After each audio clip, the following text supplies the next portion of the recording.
പരിശുദ്ധ ഖുർആനെക്കുറിച്ച് ഞാൻ അന്ന് പറഞ്ഞ ഒരു കാര്യം കൂടി ഉണ്ടായിരുന്നു.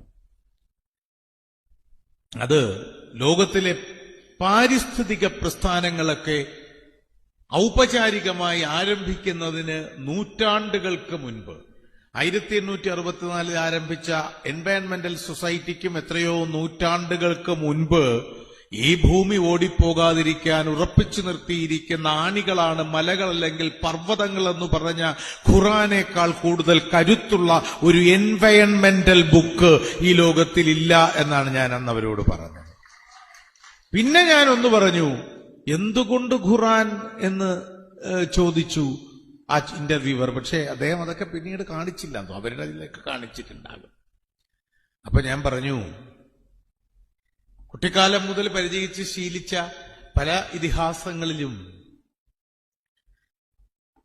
സ്ത്രീയുടെ ആദ്യത്തെ തെറ്റ് തന്നെ ശിക്ഷിക്കപ്പെടുമ്പോ, മനുഷ്യന്റെ രണ്ടാമത്തെ തെറ്റ് ശിക്ഷിക്കപ്പെടുമ്പോ, രാജാവിന്റെ 50ാമത്തെ തെറ്റ് ശിക്ഷിക്കപ്പെടുമ്പോ പുരോഹിതന് 1000 തെറ്റുകൾ ചെയ്യാം എന്നുള്ളതാണ്.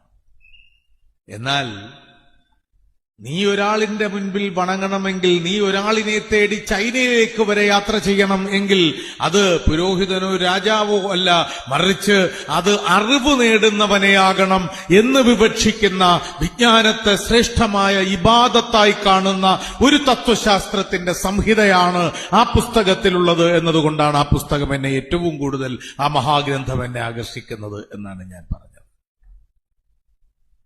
മാത്രമല്ല, സ്വർഗത്തിലേക്കുള്ള നിശാപ്രയാണ വേളയിൽ ചിലരുടെ ചുണ്ടുകൾ അഗ്നിക്കത്രികകളാൽ അരിഞ്ഞിരിക്കുന്നത് കണ്ട് നബി സല്ലല്ലാഹു അലൈഹി വസല്ലം ജിബ്രിൽ മാലാഖയോട് അബൂ ത്വാലിബിന്റെ സാന്നിധ്യത്തിൽ ചോദിക്കുന്നുണ്ട്, എന്തുകൊണ്ടെങ്ങനെ എന്ന്. അതിന് പറയുന്ന മറുപടി, പണ്ഡിതന്മാരാണവർ, പക്ഷേ പറയുന്നതൊന്നും ജീവിതത്തിൽ പ്രയോഗിക്കാതെ, പറയുന്നത് പ്രവർത്തിക്കാത്തത് കൊണ്ടാണ് അവരുടെ ചുണ്ടുകൾ അഗ്നിക്കത്രികകളാൽ അരിഞ്ഞിരിക്കുന്നത് എന്ന്. വില തെല്ലുമേയില്ലാത്ത വാക്കുകളുടെ വലിയ വാദ്യഘോഷത്തിൽ മുഴുകിപ്പോകുന്ന വർത്തമാനകാലത്തിലെ മഹാപ്രഭൃതികളുടെ മുൻപിലുള്ള ഏറ്റവും മഹത്തായ പാഠം നൂറ്റാണ്ടുകൾക്ക് മുൻപേ കുറിച്ചുവെച്ച ഒരു ഗ്രന്ഥവുമാണ് അത് എന്നതുകൊണ്ടാണ്. ഇനി നമുക്ക് നമ്മുടെ വിഷയത്തിലേക്ക് വരാം.